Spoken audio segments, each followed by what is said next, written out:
আমি রামপুরহাটের সবার আন্টির ছাদে চলে এসেছি।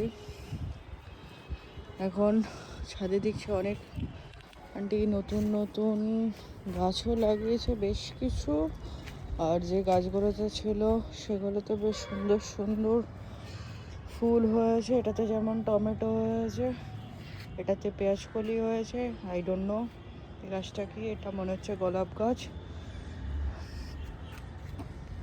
আর এদিকে আন্টি কিছু শুকাতে দিয়েছে রোদে, এটা মনে হয় কুর্তি কলায়। আর এটা কি আমি ঠিক জানি না। এখানেও কিছু জিনিস শুকাতে দিয়েছেন রোদে। এখানেও গাছে বেশ সুন্দর সুন্দর ফুল হয়েছে। এই ফুলটা বেশ সুন্দর, আমার খুব ভালো লেগেছে, গতবারও দেখেছিলাম, এবারও আছে। এখানে দুটো কালারে আছে, রেড অ্যান্ড হোয়াইট বোথ। আর প্রচুর গাঁদা ফুল আছে, প্রচুর প্রচুর।